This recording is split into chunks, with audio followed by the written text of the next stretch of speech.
ద్రోణంరాజు గారు అంటున్నారు క్రిమిలేయర్ అనేది కేవలం ఇక్కడ మాత్రమే ఎందుకు ఈబీసీ కేటగిరీలో మాత్రమే ఎందుకు మిగతా అన్నిటి కూడా ఎస్సీ ఎస్టీ బీసీలో ఆల్రెడీ అమలవుతోంది మిగతా చోట్ల కూడా సమర్థవంతంగా అమలయ్యేలా చేయొచ్చు కదా అనే కాన్సెప్ట్ మీద మీ వాయిస్ స్పష్టంగా క్రిమిలేయర్ కావాలనేది అందరు అడుగుతున్నారు అది వేరే చర్చ మేడం ఆయన వాళ్ళు ఏదో వాళ్ళకి కావాల్సింది ఇప్పుడు రిజర్వేషన్ అనే దాని మీద కదా పంచాయత్ అంతా వాస్తవంగా ఈరోజు బీజేపీ మిత్రులు మాట్లాడుతున్నారు సుప్రీంకోర్టు తీర్పు 50% దాడొద్దని ఉంది రేపు ఇది వాళ్ళు గుండెల మీద చేసుకొని చెప్పగలుగుతారా రేపు బిల్ పాస్ అవుతుందని పార్లమెంట్లో అంటే ఊరికనే చెప్పేసి మాట్లాడేసి అయిపోతుందా ఆడ లెక్కలు కనిపిస్తలేవా మొత్తం ఎస్సీ ఎస్టీ బీసీలు కలిపితేనే 50% దగ్గరికి వచ్చింది ఈరోజు ఏదైతే 10% ఇస్తున్నారో అదంతా 59.5% అవుతున్నది ఈ 59% 5 ఉండొద్దని సుప్రీంకోర్టు స్పష్టంగా చెప్తున్నది 50% దాటొద్దని ఏ బేసిస్ మీద ముందుకు పోతున్నారు మీరు అంటే నేను ఏమంటున్నా అంటే ఎవరికి న్యాయం చేయాలనుకున్నా ఒక నిమిషం ఆగండి సార్ ద్రోణాచారి గారు మీరు ఆగండి ఒకసేపు వినండి మీరు ఏదో మాట్లాడితే ఊరికే డిస్కషన్ గొడవ పెట్టుకుంటే కాదు నేను ఫస్ట్ వాయిస్లో చెప్పిన పేదవాడు బ్రాహ్మణుడైనా వెల్మైనా రెడ్డి అయినా ఆకలి అని చెప్పిన ఆకలి అని చెప్పిన ఆత్మగౌరవమే అది ఎవరిదైనా ఆత్మగౌరవమే మనిషి అనేటప్పటికి నైతిక విలువలు ఉండాలి రాజ్యాంగం ఉంది మనకు అది స్పష్టంగా అర్థమవుతుంది నేను ఫస్ట్ లైన్లు ఇచ్చినప్పుడే సిగ్నల్ అది చెప్పడం జరిగింది నేను ఇప్పుడేమంటున్నా అంటే బీజేపీ ప్రభుత్వము సంకలు గుద్దుకొని ఈరోజు మహిళా బిల్లు ఎందుకు పెడతలేరండి ఓబీసీలు ఇంత కొట్లాడుతుండగా దేశంలో మొత్తం మరి ఆ బిల్లు ఎందుకు పెట్టట్లేదు అంటే మేము అగ్రవర్ణాల ఉన్న పేదల కోసం కూడా బీజేపీ జబ్బలు దరుచుకొని ముందుకు వచ్చినాం మేము పార్లమెంట్లో బిల్లు పెట్టినాం కానీ కాంగ్రెస్ పార్టీ మిగతా వాళ్ళు అడ్డుకున్నారు వీళ్ళే కేసు వేయించి అడ్డుకున్నారని సుప్రీంకోర్టు రేపు సుప్రీంకోర్టు తీర్పు పట్టుకొని మాట్లాడితే ఏం మాట్లాడతారు బీజేపీ ప్రభుత్వం ఏం మాట్లాడతారు వాళ్ళ దగ్గర ఏం ఆన్సర్ ఉంది కాబట్టి ఇది ఏంటంటే స్పష్టంగా ఎలక్షన్ల కోసం మరి మహిళా బిల్ అక్కడ ఉన్నది కదా ఎప్పటి నుంచో ఫైట్ జరుగుతుందిగా మహిళలకు 50% కావాలని దాంట్లో స్పష్టంగా ఎస్సీ ఎస్టీ బీసీలకు ఎంత రిజర్వేషన్ ఇవ్వాలని ఉంది కదా మరి మహిళా బిల్లు ఎందుకు పెడతలేరు కాంగ్రెస్ పార్టీ అడ్డం వస్తుందా మహిళా బిల్లుకు మరి ఓబీసీలు కావాలని దేశవ్యాప్తంగా కొట్లాడుతున్నారు కదా మరి ఓబీసీ బిల్లు ఎందుకు మాట్లాడతారు అంటే ఓబీసీ బిల్లు మాట్లాడినా మహిళా బిల్లు మాట్లాడినా మహిళలు కన్సల్టేషన్ గారు ఓట్లు రావు పార్లమెంట్ ఎలక్షన్లు కాబట్టి ఇది అగ్రవర్ణాలు ఉన్న వాళ్ళకు 10% రిజర్వేషన్ ఇస్తే మా కోసం మోడీ ప్రయత్నం చేసిండు మా కోసం మోడీ పోరాడండి కానీ మిగతా ఉన్న పక్షాలు సపోర్ట్ చేయలేదు అని ఒక చెప్పుకోవడానికి తప్ప నీకు ఒక శాస్త్రీయబద్ధమైన లైన్ ఎక్కడుంది నీకు ఏ బేస్ మీద నువ్వు పోతావు అమెండ్మెంట్ చేస్తావు నువ్వు మెజార్టీ ఉన్నావు కాబట్టి చేస్తావు మెజార్టీ ఉన్నావా చేసుకొని ముందుకు వెళ్ళిపోదామని అనుకుంటున్నావు కానీ అక్కడ సుప్రీంకోర్టు పోతే అక్కడ తండ్రి ఉన్నాడు కదా అక్కడ తల్లి కూర్చుంటే కోర్టులో జస్టిస్కి పోయినప్పుడు నువ్వేం మాట్లాడతావు జస్టిస్ నీ కంట్రోల్ ఉంటుంది కదా అని ఒక నిమిషం ఆగండి నేను కంప్లైంట్ చేసిన జస్టిస్ నీ కంట్రోల్ ఉంటుంది కాబట్టి ఏంటంటే బీజేపీ స్పష్టంగా పార్లమెంట్ ఎలక్షన్లతో ఇంతకుముందు మిత్రులు మాట్లాడుతూ టైము 1 అవర్ అయిపోతే time that is not time అంటే ఏంటంటే నువ్వు ప్రధానమంత్రి ప్రమాణ స్వీకారం చేసినాక ఫస్ట్ సెషన్లోనో సెకండ్ సెషన్లో థర్డ్ సెషన్లో ఎందుకు పెట్టలేదు అప్పుడు ఈ అగ్రవర్ణాలు పేదలు గుర్తుకు రాలేరా కాంగ్రెస్ చేయలేదు అనుకుందాం కాంగ్రెస్ చేయలేదు కాబట్టి ఏడ కూర్చోబెట్టారో అలా కూర్చోబెట్టారు మరి మీకేమైంది మరి వచ్చిన ఫస్ట్ సెకండ్ సెషన్లో ఎందుకు చేయలేదు నువ్వు అంటే ఇప్పుడు ఎందుకు చేయాల్సి వచ్చింది మిగతా బిల్స్లు పక్కన పెట్టి ఈ బిల్లుకి ఎందుకు పోతున్నావు అంటే స్పష్టంగా ఇక్కడ ఏమర్థమవుతుందంటే మోడీ ప్రభుత్వం ఒక నిమిషం మీరు వినాలి ఇది మిత్రులు మాట్లాడినట్టు యాదన్న మాట్లాడినట్టు ఆయన లైన్లో ఆయన కరెక్ట్గా ఉండొచ్చు కానీ ఇక్కడ రాజకీయ కుట్ర కూడా దాగి ఉంది ఈ బిల్లు వెనకాల అది మనం గ్రహించి ఈరోజు దేశంలో మాట్లాడాల్సిన అవసరం ఉంది ఏదో అగ్రవర్ణాలు రిజర్వేషన్లు ఇస్తానని సంతోషపడే పరిస్థితి ఏం లేరు కొంచెం తెలివిగల వాళ్ళు శ్రీనివాసరెడ్డి లాంటి వాళ్ళు వచ్చి టీవీలలో కూర్చొని మాట్లాడవచ్చు కానీ అక్కడ ఉన్న పేదలు ఈరోజు ఆటోలు నడుపుకునే రెడ్లు చాలామంది ఉన్నారు క్యాబులు నడుపుకునే వెల్మలు చాలామంది ఉన్నారు అది వాళ్ళ కోసం ఆలోచించాల్సిన పరిస్థితి ఉంది కాబట్టి బీజేపీ ప్రభుత్వం స్పష్టంగా గత ఎలక్షన్లో డెవలప్మెంట్ బ్లాక్ మనీ తెస్తానన్నది అవి ఈరోజు జాడపత్తా లేవు స్పష్టం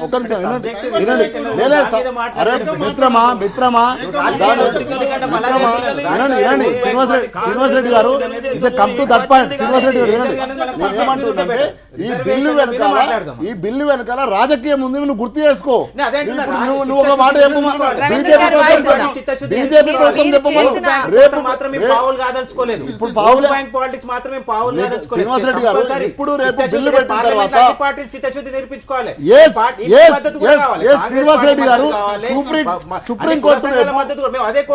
సుప్రీంకోర్టు తీర్పు ఉంది రేపు ఏం సమాధానం చెప్తావు చెప్పు మరి సుప్రీంకోర్టు తీర్పు ఏం చేస్తావు చెప్పు ఇంత ముందు సార్లు బీసీ గురించి పోలే సుప్రీంకోర్టు మాట్లాడలేదా అప్పుడు మాట్లాడినప్పుడు బిల్లులు ఆగలేదా ఇప్పుడు అదే జరుగుతుంది నువ్వు ఏం చేస్తావు చెప్పు మరి నేను చెప్తాను అది చెప్పకుండా ఈ 4 సంవత్సరాలు ఎందుకు పెట్టలేదో చెప్పు మరి ఈ 4 సంవత్సరాలు ఎందుకు పెట్టలేదో చెప్పు నేను మాట్లాడినాక మీరు మాట్లాడండి ఆగమంటే నేను ఎందుకు ఆగుతా నువ్వు ఆగమంటే నేను ఎట్లా ఆగుతా చెప్పండి డిస్టర్బ్ చేయకు మిత్రునికి అవగాహన లేదు సుప్రీంకోర్టు మీరు అవగాహన లేదని మాట్లాడకండి, అవగాహన లేదని మాట్లాడకండి.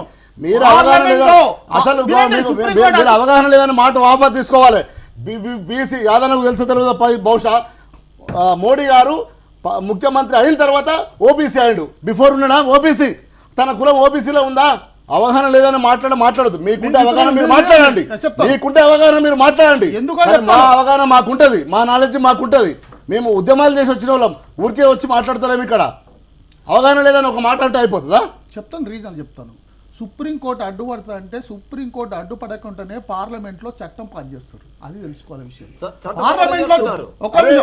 పార్లమెంట్లో చట్టం పాస్ కావాలంటే మెజార్టీ ఉంది మిత్రులైన, మెజార్టీ ఉంటే కాన్స్టిట్యూషనల్ అమెండ్మెంట్ కాదు, 2/3 కాన్స్టిట్యూషనల్ కు మెజార్టీ కావాలి. నేను హైకోర్టులో అడ్వకేట్, సెంట్రల్ గవర్నమెంట్ అంటే 20 ఏళ్ళ నుంచి ప్రాక్టీస్ చేస్తున్నాను, అందుకే చెప్తున్నాను 2/3 మెజార్టీ ఉంటేనే కాన్స్టిట్యూషనల్ అమెండ్మెంట్ అవుతుంది. అది సుప్రీంకోర్టు కాన్స్టిట్యూషనల్ అమెండ్మెంట్ అయి బిల్ అయినాక ఏ సుప్రీంకోర్టు కాదు ఇంకెవరు అడ్డుపడరు.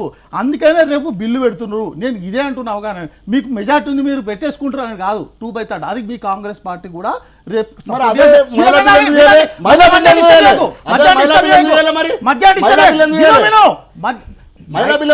దాని కూడా ఆన్సర్ చెప్తా. చెప్పు, ఒక్క నిమిషం ఆగండి సార్. మహిళా రిజర్వేషన్ కాదు సార్, మహిళా రిజర్వేషన్ కూడా కాంగ్రెస్ పార్టీ కావాలని రాజ్యసభలో పెట్టింది, లోకసభలో పెట్టలేదు. వాళ్ళకి ఏ మాత్రం ప్రేమ ఉంటే లోకసభలో పెట్టాలి. ఆ రోజు తెలుసుకో విషయం, రాజ్యసభలో పెట్టిన తర్వాత అడ్డుకున్నది ఎవరు? ములాయం సింగ్ యాదవ్. మీ పార్టీ ఇవాళ మీకు ఎవరైతే సపోర్ట్ చేస్తారో మీ కాంగ్రెస్ అడ్డుకుంటారు మహిళా బిల్లును కూడా. ఆ విషయం తెలుసు, కాన్స్టిట్యూషన్ అమెండ్మెంట్ తెలియదు, బిల్లు తెలియదు, ఏదైనా మాట్లాడతా అర్థం లేని ముచ్చట. ఇండియన్ కాన్స్టిట్యూషన్ కావాలని ఏం చదువుకున్నా నాకు అర్థం కాదు. నువ్వు చదువు మాట్లాడకు,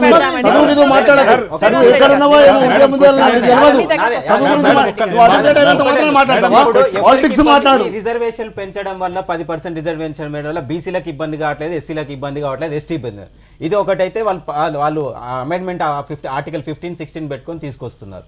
ఇప్పుడు దీన్ని అందరు స్వాగతించాలి. ఇప్పుడు బీసీలకు ఏమైనా ఇబ్బంది ఏంటంటే బీసీలు కొట్లాడిన బీసీలు ఏమైనా నిరసన తెలిపినప్పుడు దానికి అడ్డంకు పడతాయి.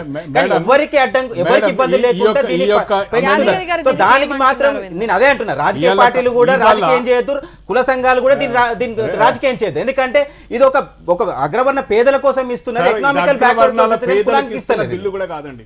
ముఖ్యంగా చెప్పాలంటే ఈ భారతదేశంలో పట జరిగిన ఏదైతే రిజర్వేషన్లు అన్న ఇంతకుముందు చెప్పినట్టుగా రిజర్వేషన్ల ద్వారా ఎవరు బాగుపడ్డారు? ఆ ప్రశ్న అడిగినట్లయితే ఇవాళ జరగబోయే రిజర్వేషన్లు ఏతున్నారో బ్రాహ్మణుల్లో కానీ రెడ్డి వర్గంలో కానీ ఇతర వర్గంలో పట ఆల్రెడీ ముందు వరుసలో ఉండేసి తమ పంక్తి భోజనం ఆల్రెడీ అయిపోయింది, మళ్ళీ పంక్తి భోజనానికి రావడానికి రెడీగా ఉన్నారు. లేదండి,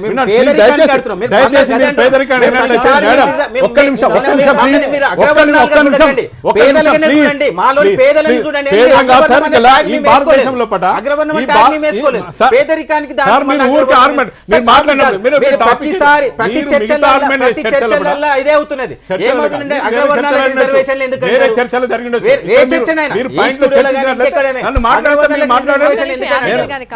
కంక్లూడ్ చేయండి. మీరు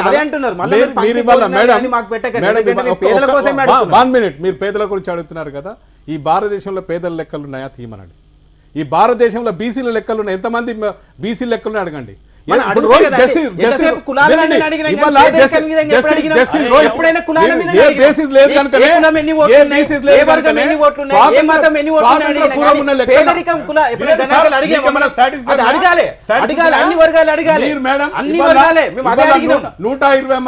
119 మంది ఎమ్మెల్యేలు ఎన్నికవుతే మొత్తం ఎమ్మెల్యే లోపల 56% ఉన్న బీసీలు ఉన్నారో ఇవాళ 24% మంది 24 ఎమ్మెల్యేలు ఎన్నుకోబడ్డారు.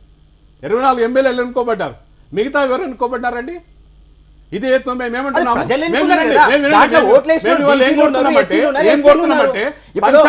కులాల వారీగా అయితే ఎలక్షన్లు అయితే జరగట్లేదు కదా. అదే అంటారు ప్రతిసారి అగ్రవర్ణాలు ఎమ్మెల్యేలు ఎక్కుర్రు, భారతదేశాన్ని కటిక దరిద్రం తీసుకెళ్లారు. ఎందుకు మీరైతే గెలిపేయలేదు? ఈ భారతదేశాన్ని కటిక దరిద్రాన్ని నెట్టివేశారు. అందుకే ఎక్కడండి? దానికి 80% ఆజం చట్టసభలో పోసింది 80% మీరే. ఆజం పోసింది చట్టసభలో మనం. 80% మీరే. ఆజం పోసింది మనం. మీ ప్రతి ఎంతసేపు చోట మీరే. కులాల వారీగా ఈ గణాంకాలు భారతదేశ అడగాలి, దరిద్రానికి పేదరికం కారణం మీరే. గణాంకాలు అడగాలి ఎప్పుడు. ఈ భారతదేశంలో దరిద్రానికి మీరు కారణము. ఈ భారతదేశంలో దరిద్రానికి మీరు కారణము. మేము అసలే కాదు. ఈ భారతదేశంలో Please, మేము రాజకీయ దరిద్రానికి పరంగా మీరు కారణం. అగ్రవర్ణాలకు అగ్రవర్ణాలే కారణం. కాదు. Statement. దీని మీరు Let us have an open లేదు, లేదు. discussion. దీని మీరు ఇవాళ మాత్రమే మేడం, మీరు మేడం వెంకట్ చెప్పండి. తీసుకోవాల్సిందే. మనం topic వెంకట్ లోకి తీసుకోవాల్సిందే. వెళ్దామండి, ఎందుకంటే discussion. మీరు ఎప్పుడు కూడా పేదల గురించి గణాంకాలు అడగలేదు. ఎంతసేపు కుల గణాంకాలు అడిగి అడుగుతున్నాం. ఇప్పుడు అడగండి. ఇప్పుడు పేదరికాన్ని అడగండి, పేదల గణాంకాలు అడగండి. ఇప్పుడు సమగ్ర తెలంగాణలో సమగ్ర సర్వే జరిగింది కదా. తెలంగాణలో సమగ్ర సర్వే జరిగింది కదా. ప్రతి కుల ఆధార బయట పెట్టమని చెప్పండి. మీరు ఎప్పుడైనా అడిగిన ప్రభుత్వాన్ని ఎప్పుడు అడగలేదు. ఎవరు అడగలేదు. ఎంతసేపు మీరు అవి అడిగి అవి అడగలేదు. అవి ప్రశ్నించండి ప్రభుత్వాలని. 70 సంవత్సరాల స్వాతంత్రం లోపల వినండి సార్, ఒక్క నిమిషం ప్లీజ్. 1 minute. 70 సంవత్సరాల మీరు ఇవ్వాల మొన్నటి హెడ్లైన్ చూడండి. 70 సంవత్సరాల స్వాతంత్రం లోపల ఒక స్కూల్ లోపల చాక్ పీసులు లేవండి, డస్టర్ లేవండి. ఇది మన విద్యా ఇది మన ఇప్పటి వరకు ఎందుకంటే బీసీలకు తగు న్యాయం జరుగుతలేదు. రీజన్ ఏంటంటే ఇప్పటి వరకు బీసీల గణన అనేది దేశంలో జరగలేదు. ఎప్పుడైతే బ్రిటిష్ గవర్నమెంట్ 1931లో చేసిన సెన్సెసే 41.5 ఉంది. ఆ దాని మీదనే బేస్ చేసుకొని ఇప్పటివరకు ఉంది. ఇప్పుడు ఈ పంచాయతీరాజ్ ఎలక్షన్లో కానీ బీసీ సమస్య ఎప్పుడు కోర్టులకు పోయినా ఫస్ట్ బేసిక్ క్వశ్చన్ రేజ్ చేసేది మీ పర్సంటేజ్ అయినా అంత అడుగుతుంది. సో ఆ పర్సంటేజ్ అనేది బీసీలకు లేకపోవడంతో బీసీలకు అన్యాయం జరుగుతుంది. ఇప్పటివరకు పాలించిన ప్రభుత్వాలు కూడా ఎక్కడ కూడా బీసీ గణన చేయలేదు. ఇప్పుడు మోడీ గారు మొన్న ఆర్డర్ చేయడం సెన్సెస్లో బీసీ రిజర్వేషన్ కూడా బీసీ పర్సంటేజ్ అది వేరు చెప్తాను పూర్తి. ఇప్పుడు వచ్చే జనాభా లెక్కల్లో బీసీని దేశవ్యాప్తంగా గణన చేయమని చెప్పాను. రెండోది మిత్రులన్న రోహిణి కమిటీ ఎక్కడ వచ్చిందంటే బీసీలలో ఏబిసిడి వర్గీకరణ లేదు దేశంలో, కానీ ఇప్పుడు తెలుగు రాష్ట్రాలలో ఉన్నది. కానీ మిగతా నార్త్ ఇండియాలో అయితే యూపీ బీహార్లో 1-2 కులాలే క్లైమ్ చేసుకుంటున్న రిజర్వేషన్ కాబట్టి వాళ్ళకి ఇంజస్టిస్ జరుగుతుందని చెప్పి అక్కడ ఏబిసిడి వర్గీకరణ అక్కడ చేయడం జరిగింది. ఇంకా కూడా ఏంటంటే క్రిమి లేయర్ కూడా 6 lakhs ఉండదు, దాన్ని 6 lakhs నుంచి 8 lakhs చేసారు ఇప్పుడు మోడీ గారు వచ్చినాక. సో మోడీ గారు వచ్చినాక బీసీ కమిషన్ చట్టబద్ధత ఇవ్వడం జరిగింది. ఇది చాలా ముఖ్యం. ఏమవుతుంది చట్టబద్ధత ఇస్తే అనేది కూడా చాలా క్వశ్చన్ రేసొచ్చు. ఇదివరకు ఏంటంటే రాష్ట్ర ప్రభుత్వాలు ఈ కులం ఆ కులం అన్ని వాళ్ళ ఎన్నికల పబ్బం కోసం ప్రతి రాష్ట్ర ప్రభుత్వం ఏం చేసేదంటే రిజర్వేషన్ పెంచి తీసుకుపోయి కేంద్ర ప్రభుత్వం మీద వేసి కేంద్ర ప్రభుత్వం బదనాం చేసే పరిస్థితి ఉండే. ఇప్పుడు అట్లా కాదు. ఏ కులమున్న చేర్చాలన్నా తీసివేయాలన్నా ఫస్ట్ బీసీ కమిషన్ దగ్గర పోవాలి. బీసీ కమిషన్ సాటిస్ఫై అయినాక అప్పుడు BC commission central government recommendations ఇస్తాయి. ఏ కులాన్ని తీయాలన్నా కలపాలన్నా పర్సెంటేజ్ పెంచాలన్నా తగ్గాలనుకున్నా. సో ఇప్పుడు కూడా రాష్ట్ర ప్రభుత్వాలు వాళ్ళ ఎన్నికల పబ్బం కట్టుకోవడానికి ఈ కులానికి ఆ కులానికి రిజర్వేషన్ ఇస్తున్నాం, ముస్లింలకు రిజర్వేషన్ ఇస్తున్నాం, జాట్లకు రిజర్వేషన్ ఇస్తాం, కాపులకు రిజర్వేషన్ ఇస్తున్నాం అని తీసుకుపోయి కేంద్ర ప్రభుత్వాన్ని బదనాం చేసే పరిస్థితి ఉన్నది. అది సెంట్రల్ ప్రభుత్వంలో ఒక కరెక్ట్గా ఒక స్టెబిలిటీగా ఇవాళ ఇచ్చిన 10% కూడా బీసీలకు 50%కి ఎక్కడ డ్యామేజ్ జరగకుండా ఈ బీసీలలో 10% ఇచ్చారు. సో బీసీలకు ఎక్కడ అన్యాయం జరగట్లేదు. యాదగిరి గారు మన రవీందర్ గారు చెప్పినట్లు ఏదైతే ఆయన వర్షన్ కూడా ఇక్కడ మొత్తం ఓసీ కొన్ని కులాలు కూడా బీసీల్లో కలపాలని ఒక డిమాండ్ ఇప్పుడు సద్దుమణిగినట్లే కదా. దీంతో అంటే క్లియర్ గా వినండి madam. The basis for the reservation is like this. What is the basis for the reservation? Why reservation should be there? There are certain parameters. What is your economic backwardness? What is social backwardness? What is cultural backwardness? What is educational backwardness? The education backwardness and the representation in different bodies. What is the representation? ఇవాళ మన Sudheer committee mandal కమిషన్కు సుధీర్ కమిటీకి ఉన్న మధ్య తేడా ఏంటంటే Mandal commission economic social and cultural education backwardness తీసుకుంటే Sudhir committee they taken into consideration political representation also. వాళ్ళకి ఏతుందో క్లాస్ 1 ఆఫీసులో ఎంత తక్కువ ఉంది, ఏతుందో ఈ యొక్క కమిటీ ఏతుందో ముందుకెళ్ళి సుధీర్ కమిటీ ఏ విధంగా అయితే ముందుకెళ్ళిందో భారతదేశం మొత్తం కూడా అదే విధంగా ఆర్థిక పరంగా, విద్యాపరంగా, సాంఘిక పరంగా, సాంస్కృతిక పరంగా ఏ విధంగా అణిగివేయబడ్డారు. ఇవాళ మేము మండల్ కమిషన్ ఒక స్టేట్మెంట్ చెప్తానండి, I cannot ask horse and ass to run together, this is the base అంటాడు. Examples he's given example. ఒక కాన్వెంట్ ఎడ్యుకేషన్ అబ్బాయికును మామూలు వీధి బడికి నేను ఇంతకుముందు ఎగ్జాంపుల్ ఇస్తే అన్న వద్దన్నాడు. అన్న ఎందుకు వద్దా? డస్టర్ లేని చోటుకెళ్ళి చదువుకుని వచ్చిన విద్యార్థి ప్లీజ్ దయచేసి 50 మన దాంట్లో ఎంతమంది పాతతరం వాళ్ళు 20 కిలోమీటర్లు 30 కిలోమీటర్లు middle class higher middle education కోసం నడిచిపోయి చదువుకున్నది, కాలువలు దాటి చదువుకున్న వాళ్ళు ఉన్నారు. వాళ్ళకి ఎడ్యుకేషన్ ఎంత దూరం. ఇంకోటి ఏం చెప్తాడంటే అంటే ఇది BC మేడం కాదు కదా. ప్లీజ్ దయచేసి క్రైటీరియా ఏమిటండి, ఎకనామిక్ బ్యాక్వర్డ్ ఎకనామిక్ ఒక వ్యక్తి గౌడ కాంట్రాక్ట్ ఉండొచ్చు, ఇంకో వ్యక్తి కావచ్చు, డబ్బులు సంపాదించినంత మాత్రాన తన స్టూడెంట్ గైడ్ చేయలేడు, తన కొడుకు గైడ్ చేయలేడు. It requires a guidance. ఆ గైడెన్స్ అనేది లోపిస్తుంది. They require because that reason taken into consideration. Mandal commission వండర్ఫుల్గా డిస్క్రిప్షన్ ఇస్తుంది. ఎలా ఊరికే మండల్ కమిషన్ రికమెండేషన్ చేయలేదు. మండల్ కమిషన్ రికమెండేషన్ చేసేటప్పుడు రికమెండేషన్స్ ఒక పదం ఉంటుందంటే, నీ దగ్గర లక్షలు ఉన్నంత మాత్రాన నువ్వు ఇమీడియట్గా నీ కొడుకును చదివించుకోలేవు అంటాడు. ఎందుకంటే కారణం ఏంటంటే ఇవాళ మనకున్న విద్యా విధానం లోపల చదువుకున్న తల్లిదండ్రులు తమ పిల్లల్ని ముందు తీసుకెళ్తున్నారు, తరతరాలుగా చదువుకోనియలేదు. ఇవాళ మాత్రమే తరం ముందుకు వచ్చింది. ఆ తరానికి క్రిమిలేయర్ అని పెట్టి అడ్డం పెడుతున్నాము.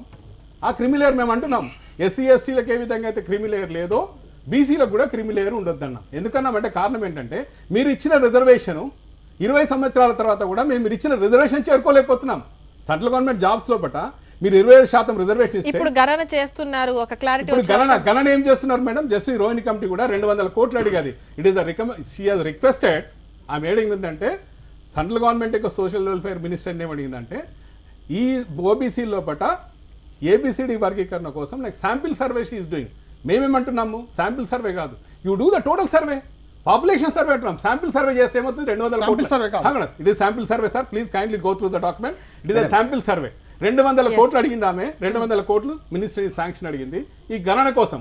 మేమేమంటున్నామంటే మొత్తం భారతదేశం. అంటే యాదగిరి గారు మీ వాయిస్ లో నాకు ఎక్కువ వినిపిస్తోంది బీసీలకు ఇప్పటి వరకు న్యాయం జరగలేదు, ఆవేదన కనిపిస్తోంది. కానీ ఇవాళ వరకు చట్టసభల్లో అడుగుపెట్టని కులాలు ఉన్నాయి. ఇవాళ భారతదేశంలో చట్టసభల్లో ఇప్పుడు యాదగిరి గారు మాట్లాడేది ఇప్పుడు చట్టసభలు రాజ్యాంగం ఇవన్నీ మాట్లాడుతున్నారు.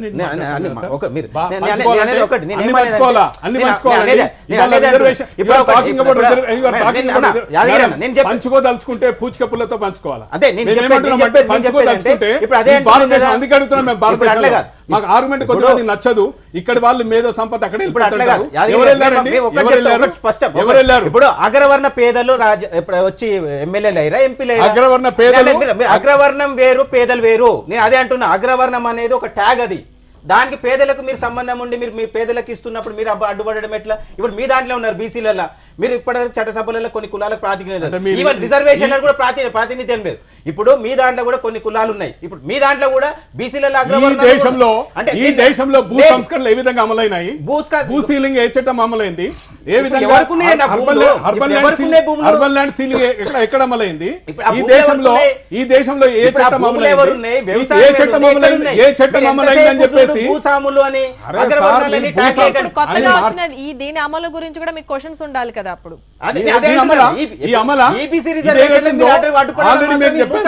ఆల్రెడీ పంక్తి భోజనం చేసిన వాడు మళ్ళీ భోజనం డబ్బున్నోడు ముందుకు పోయిండని, మరి పేదలు మా దగ్గర డబ్బు లేనప్పుడు మేము ఎట్లా ముందుకు పేదలు అట్నే ఉండిపోయారు ఇప్పటిదాకా. ఇప్పుడు చిక్కడపల్లి బ్రాహ్మణ్స్ లాడ చిక్కడపల్లి మీద రోజు పొద్దుగాల కూర్చుంటారు బ్రాహ్మణ్స్. అంటే వాళ్ళకి ఏ డబ్బు లేకుండా చిక్కడపల్లి బ్రాహ్మణ్ ద్రోణం రాజు గారు మాట్లాడుతున్నారు. హలో ద్రోణం రాజు గారు. 70 సంవత్సరాలు బంతి భోజనాలు చేస్తున్నారు, వీరు కూడా మాట్లాడుతుంటే ఇంకా ఎవరు చేయమంటున్నారండి? 70 సంవత్సరాలు బంతి భోజనాలు చేశారు. పంక్తి భోజనం చేసిన వాళ్ళనే తప్పించడమే రిజర్వేషన్. పంక్తి భోజనం చేసిన వాళ్ళని తప్పించడమే రిజర్వేషన్లు. పంక్తి భోజనం సెంచరీ సూచనలు చేస్తున్నారు, సెంచరీ సూచనలు చదువుకున్నారు, సెంచరీ సూచనలు అధికారం చెలాయిస్తున్నారు, సెంచరీ సూచన అధికారం చెలాయించారు, ఇంకా చెలాయించాలనుకుంటారు. మీ అధికారానికి క్వశ్చన్ ఏర్పడింది కనుకనే అధికారం కోసం దేశానికి కష్టపడ్డది. ఇప్పుడు రైతులుగా ఒక రెడ్డి బిడ్డ రైతులుగా వ్యవసాయం చేసి దేశాన్ని కాపాడిన బ్రాహ్మణులు వాళ్ళు ప్రతి కులం దేశం కోసం పనిచేసిందే. కానీ మీరు అగ్రవర్ణము మీరు పరిపాలించారు, అది దాన్ని మాత్రం పేదరికాన్ని కాపాడించండి దయచేసి అగ్రవర్ణం పేదరికాన్ని కాపాడించండి. ఈ భారతదేశంలో ఏతుందో మౌలికంగా ఏతున్నారో భూమిపుత్రులను వాళ్ళను తొలగించి రాజ్యాధికారం నుంచి తొలగించి రాజ్యాధికారాన్ని చేయించుకొని మీరేతుందో అన్నింటినీ మీ చేతిలో పెట్టుకొని ఇది ఒక ముస్లిం రిజర్వేషన్ కాకూడదు, ఇది ఒక కాపు రిజర్వేషన్ కాకూడదు. ఆ విధంగా చట్టాన్ని సవరణ చేయండి అని మేము అడుగుతున్నాం. బంతి భోజనం అంటారు, మొదటి కూర్చున్నాం. 70 సంవత్సరాల నుంచి బంతి భోజనంలో కూర్చుంది మీరు. 70 కాదండి, లెక్కలు తీస్తే 100 సంవత్సరాలు. 70 కాదండి, 100 సంవత్సరాలు. 101 సంవత్సరాలు 101 మీరు చెప్పినట్టు మమ్మల్ని చదువుకొని మేము రిజర్వేషన్ ఎందుకు పెడతాం సార్? దయచేసి మమ్మల్ని చదువుకొని మమ్మల్ని చదువుకొని కనుకనే రిజర్వేషన్ అడుగుతున్నాం. ఇవన్నీ ఎందుకంటే చదువుకోవడానికి ఎవరు అడ్డుపడలేదు. దయచేసి మీరు అడ్డుపడ్డారు. చదువు అనేది మౌలిక ప్రాథమిక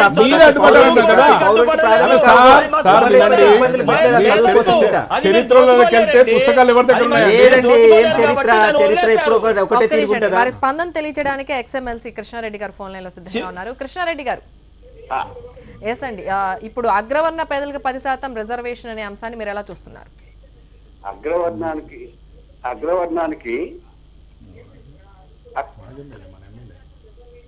ఎస్ చెప్పండి, మీ వాయిస్ వినిపిస్తోందండి. వినిపిస్తుంది కదా. అగ్రవర్ణానికి 10% అనేది కాదండి, ఇది ఆర్థికంగా వెనుకబడిన వాళ్ళకి రిజర్వేషన్. ఆర్థికంగా వెనుకబడిన వాళ్ళకి 10% రిజర్వేషన్ అనేది విద్య, ఉద్యోగ అవకాశాల్లో మాత్రమే.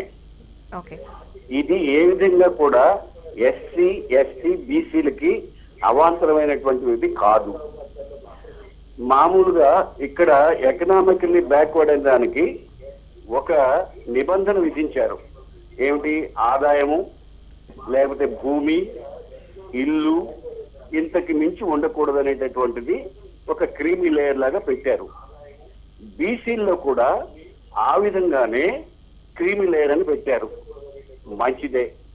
కానీ ఇప్పుడు మిత్రులకి చెప్పేది ఏంటంటే, అక్కడ ఉన్నటువంటి మిత్రులకి ఎస్సీ, ఎస్టీల్లో అత్యధికంగా లాభపడే వాళ్ళు పడేసేనే ఉన్నారు. అలాగే అంటే ఒకసారి లాభం పొందిన వాళ్ళు అలాగే లాభం పొందుతూనే ఉన్నారు. ఎందుకంటే వాళ్ళు ఆర్థికంగా, సామాజికంగా, విద్యారంగాల్లో ముందుకున్నారు కాబట్టి రిజర్వేషన్లు వాళ్ళకే లభిస్తున్నాయి. అది కాకుండా ఎస్సీ, ఎస్టీల్లో కూడా ఒక క్రీమీ లేయర్ని పెట్టండి. ఆ క్రీమీ లేయర్ని పెట్టినప్పుడు ఇప్పుడు ఐఏఎస్ కుమారులు కూడా అట్టడుగున ఉన్నటువంటి ఎస్సీ ఒక కలెక్టర్ కుర్రాడితో, ఒక కలెక్టర్ గారి కుమారుడితో పోటీ చేయవలసినటువంటి అగత్యం ఏర్పడతా ఉంది. అలాగే ఐఏఎస్ కుమారుడు మళ్ళీ ఐఏఎస్ అవుతాడు, మళ్ళీ ఆయన కుమారుడే మళ్ళీ ఐఏఎస్ అవుతున్నాడు. ఇప్పుడు చూడండి, కొన్ని కుటుంబాల్లో ఎస్సీల్లో, ఎస్టీల్లో లబ్ధి పొందిన వాళ్ళే తిరిగి లబ్ధి పొందుతా ఉన్నారు.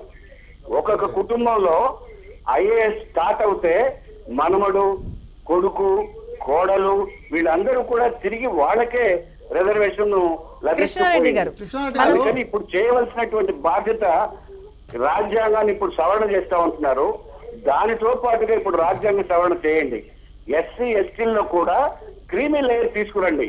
క్రీమీ లేయర్ తీసుకుని వచ్చినప్పుడు అట్టడుగున ఉన్నటువంటి పేదలకి రిజర్వేషన్ లభించేటటువంటి అవకాశం ఉంటుంది. ఆ అవకాశాన్ని కింద వారు పొందేదానికి ఉపయోగపడుతుంది.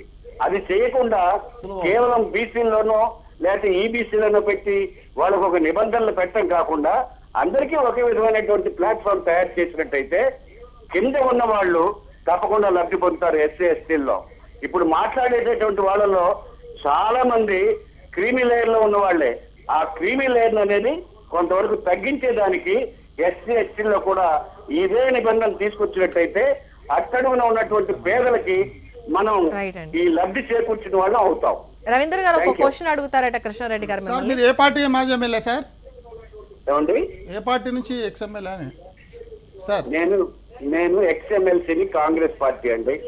సార్, మీ కాంగ్రెస్ పార్టీ ఆ రోజు ఇంద్రాసవేణి కేసులో పివి నరసింహారావు గారు ఇంప్లీడ్ అయ్యి ₹1,00,000 ఎవరైతే క్రాస్ అవుతారో బీసీలకు వాళ్ళ క్రిమి లేయర్ వర్తించాలని మీ పివి నరసింహారావు కుట్ర పని అన్నారు. ఇప్పుడు 27% కేంద్ర ప్రభుత్వ ఉద్యోగాలు ఇస్తే ఇప్పటి వరకు ఓబీసీలు 14% రీచ్ అయ్యింది సార్. ఇప్పుడు మేము కూడా ఫైట్ సార్, ఇప్పుడు మేము కూడా బీసీలు అందరూ కూడా ఫైట్ చేస్తారు క్రిమి లేయర్ వద్దని. ఎందుకంటే ఎస్సీలకు వర్తించని క్రిమి లేయరు ఓబీసీలకు ఇప్పుడు ఈబీసీలకు ఎందుకు అనేది కూడా ఒక వాదన ఉన్నది. ఎందుకంటే సార్ నేను అనేది ఏంటంటే ఆ రోజు పివి నరసింహారావు ఇది పెడతా ఆయనే ఇది చేసింది ఆ రోజు ఇంద్రాసవేణి కేసులో. కృష్ణారెడ్డి గారు మీరు కంక్లూడ్ చేశారు. ఏ రాజకీయ పార్టీ తరఫున మాట్లాడటం లేదు. భారతదేశంలో మేము ఉన్న కూడా ఒక పార్టీ పౌరుడుగా పరంగా ఇప్పుడు అడిగింది మాట్లాడుతున్నాను ఏంటంటే తప్ప, మేము కూడా వీఆర్ please, ఫైట్ ఈబీసీలకు ఆపండి సార్, ఒక్క నిమిషం ఆపండి.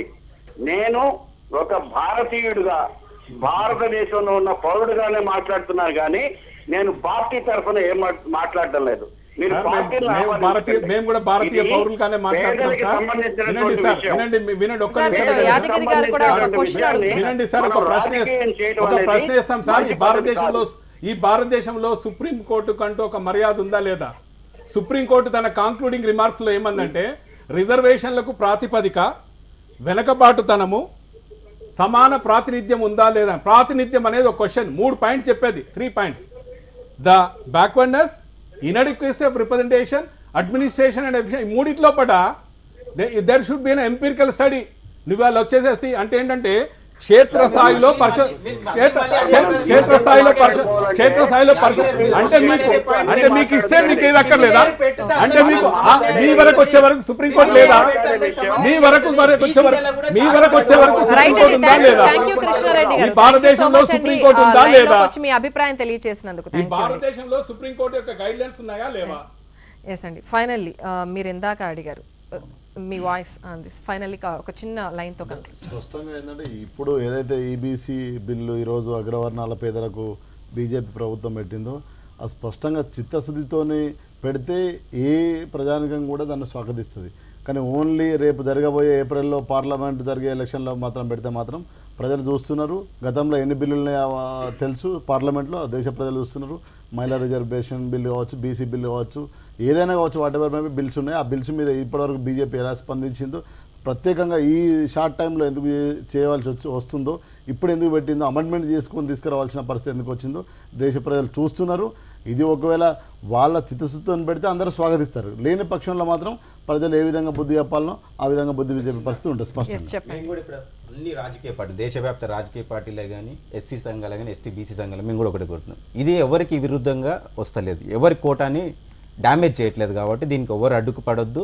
బీజేపీ పార్టీ కూడా తమ చిత్తశుద్ధి నిరూపించుకోవాలి. ఇది ఎమ్మటే తక్షణమే ఆర్డినెన్స్ తీస్తారా, ఆర్టికల్ అమెండ్మెంట్ చేస్తారా, ఈ పార్లమెంట్ సెషన్ లోపే, ఈ ఎలక్షన్ అయ్యేలోపే దీని అమలు పరిస్తేనే అందరికీ వాళ్ళ మీద విశ్వాసం ఉంటుంది. కానిపోతే అది కూడా ఒక ఓట్ బ్యాంక్ పాలిటిక్స్ లాగానే తగిన బుద్ధి చెప్పవలసి వస్తుంది. కానీ ఇవి రాజకీయం చేసి రాజకీయ పార్టీలు రాజకీయ అవసరాల కోసం వాడకుండా పేద ప్రజలని అభివృద్ధి పరచడానికి, వాళ్ళని అభివృద్ధి పదంలో తీసుకురావడానికి అందరు సహకరించాలని మేము అగ్రవర్ణ పేదలుగా మేము వాళ్ళకి విజ్ఞప్తి చేస్తున్నాం. ఇది మోడీ గారు తీసుకున్న నిర్ణయం చరిత్రాత్మక నిర్ణయం. ఎందుకంటే బీసీలకు కానీ ఎస్సీలకు కానీ ఎవరి రిజర్వేషన్కి ఏం హాని తగలకుండా ఇది ఈబీసీలకు రిజర్వేషన్ 10% ఇచ్చారు. మిత్రుడు ఒక మాట చెప్పారు, ఆర్డినెన్స్ తీసుకొస్తారా అని చెప్పి. ఆర్డినెన్స్ తీసుకొస్తే కోర్టులో నిలబడదు, ఆర్డినెన్స్ తీసుకొస్తే కోర్టు కొట్టేస్తుంది. కాబట్టి మేము బిల్లు పెడుతున్నాం, 2/3 మెజార్టీ తోటి కాన్స్టిట్యూషన్ అమెండ్మెంట్ చేయాలని నిర్ణయం తీసుకోవాల్సింది. రేపు మా ఒక్క పార్టీ కాదు, అన్ని పార్టీలు అవసరం. దానికి కాన్స్టిట్యూషన్ అమెండ్మెంట్ కావాలంటే రేపు ఏ పార్టీలకు ఎంత సిద్ధి ఉంది, అసలు కాంగ్రెస్కి ఎంత సిద్ధి అవుతుంది అనేది రేపు బిల్లు పెట్టినాక అర్థమైతే దేశ ప్రజలు ఎవరు చీత్కరిస్తారు, ఎవరు ఆహ్వానిస్తారు. మేడం ఏదైతుందో ఇవాళ తీసుకొచ్చే కాన్స్టిట్యూషనల్ అమెండ్మెంట్ ఏతుందో బీసీ ఎస్సీ ఎస్టీ వర్గాలకు ఏతుందో భారత రాజ్యాంగం కల్పించిన అయితే రిజర్వేషన్లు ఉన్నాయో వాటిని నిర్వీర్యం చేసే విధంగానే ఉంటుందని మేము భావిస్తున్నాం. ముఖ్యంగా ఏతుందో ఇవాళ ఈ భారతదేశంలో చేయబడిన ఏ చట్టాలని కూడా వారికి అనుగుణంగా మార్చుకొని ఇవాళ ఏ చట్టం కూడా సరిగా అమలు జరిగినట్లయితే మా పరిస్థితి ఈ విధంగా ఉండేది కాదు. నేను చెప్తున్నాం, ఎందుకంటే ఇక్కడ జరిగిన మేము లింక్ చెప్తున్నా కనుక మీరు ఈ చిన్న లింక్ ఏంటంటే చిన్న క్లారిటీ అంటే నాకు కాదు ప్రజలకు కూడా ఒక చిన్న క్లారిటీ ఇవ్వండి. ఇక్కడ బీసీలకి సరైన అంటే ఎప్పుడో అమలు అయినప్పటి అంటే దాన్ని అమల్లోకి తెచ్చినప్పటికి ఇప్పటి వరకు పూర్తిగా అమలు అవ్వలేదు, గణన కూడా సరిగ్గా జరగలేదు, మొత్తం అంటే అసలు అమలు అనేది ఈ చట్టం అమలు సరిగ్గా చేయలేదు అనేది మీ ఆవేదన. ప్రభుత్వాలు ఫెయిల్ అయినాయండి. ఏ ప్రభుత్వమైనా, కాంగ్రెస్ ప్రభుత్వమైనా వస్తున్న ఈబీసీల రిజర్వేషన్ ని దీన్ని ఎలా మీరు కనెక్ట్ చేస్తారు? ఈబీసీని ఏ విధంగా అంటే వీళ్ళకేతుందో పరిగెత్తగలిగినోడు ఎక్కడైనా పరిగెత్తాడండి. రిజర్వేషన్లు ఎవరికి కావాలా? రిజర్వేషన్లు కావాల్సింది ఎవరికి? ఇవాళ మేము ఏమంటున్నామంటే రిజర్వేషన్ లోపల మీరు 27% ఇచ్చారు, మేము 14% చేరుకోలేదు. మీరు ఇవాళ సార్ మీరు మీరు బాగా పరిగెత్తురు కదా మళ్ళీ రిజర్వేషన్ మరి అక్కర్లేదు చదువుల కోసము మేము కూడా అలసిపోయినాము దానికోసం ఆ పేదల కోసం భారతదేశ జనాభాలో దోనరాజు గారు భారతదేశంలో పట మీరు దాన్ని నేను చెప్తున్నాను మళ్ళీ చెప్తున్నా ఏంటంటే the basis for the reservation ప్రాతిపదిక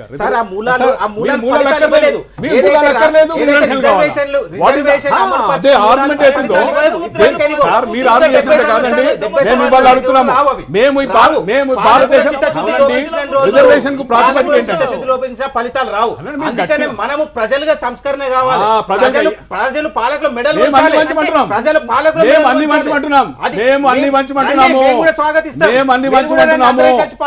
పేద ప్రజలుగా పాలకులు మెడల్ ఉంచుదాం రండి ఎందుకంటే మీరు అంటున్నారు ఇప్పుడు ఒకటి చెప్పండి పేద ప్రజలకి రిజర్వేషన్లు ఇవ్వడం మీకు ఇష్టం లేదని అగ్రవర్ణాల వాదని ఏమని చెప్పారు మీరు ఎలా దాన్ని ఈ దేశంలో పట పేద ప్రజల పేరు చెప్పేసి ఎవరైతే ఉన్నత వర్గాలు ఉన్నాయో దొడ్డిదారిలో రిజర్వేషన్ పొందడానికి అవకాశం దొడ్డిదారిన కాదు సార్ వినండి ఇప్పుడు పేదరికం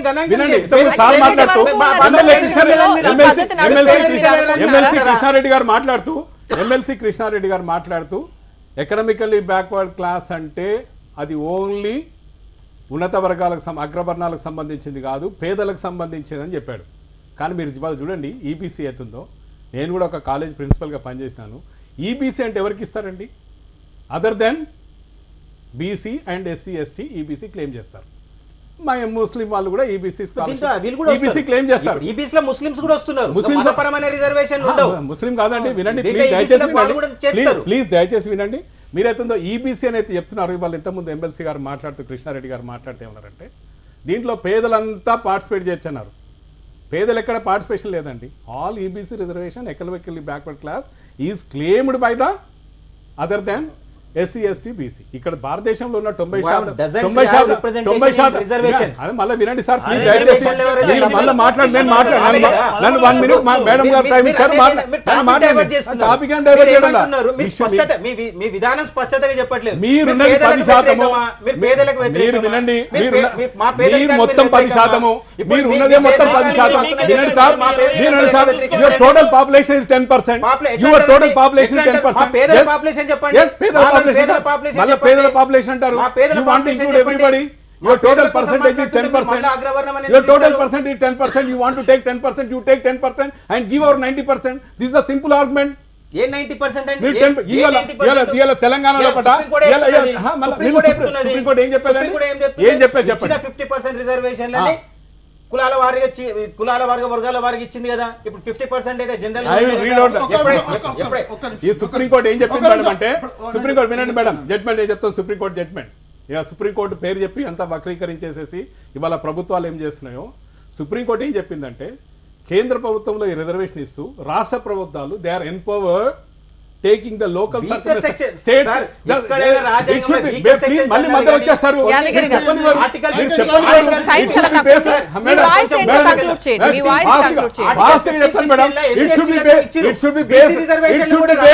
రాలేదు BC reservation it is a constitutional amendment if you don't know what can I do it is a constitutional amendment if you don't know what can I do article 15 only SC ST reservation నన్ను మీరు గట్టిగా వాదించినంత మాత్రాన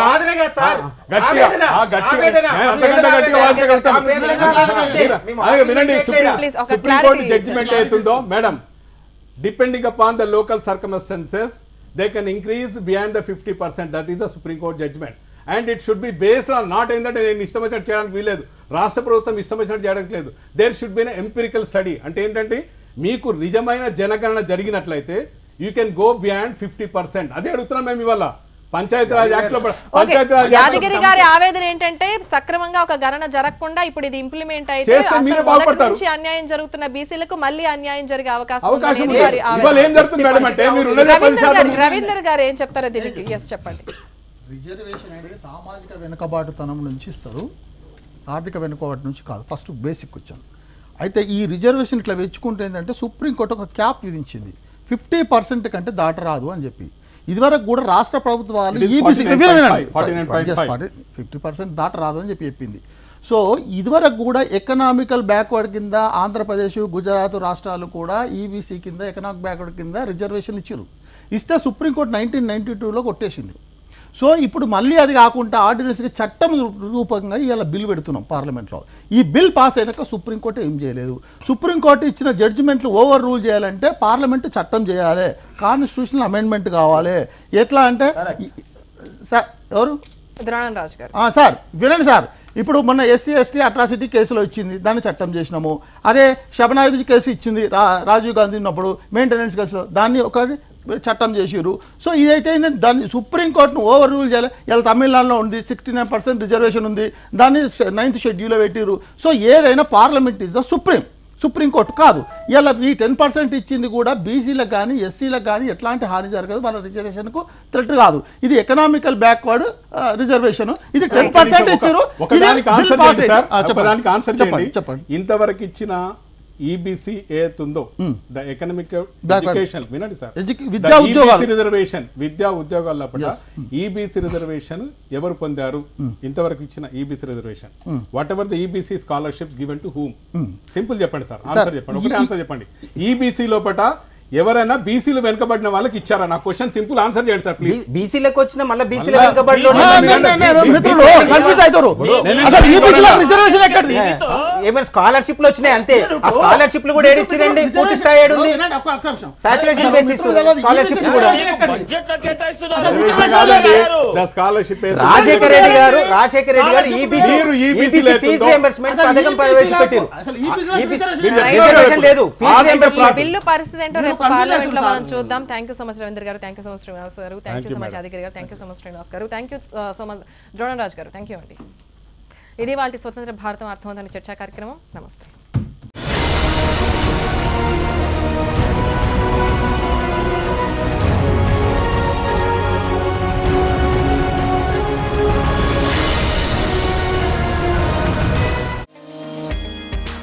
పచ్చదనం, స్వచ్ఛమైన గాలి, శుద్ధమైన నీరు ఎక్కడ ఉంటే అక్కడి ప్రజలు ఆరోగ్యంగానూ ఆనందంగానూ ఉంటారు. అందుకే నూతన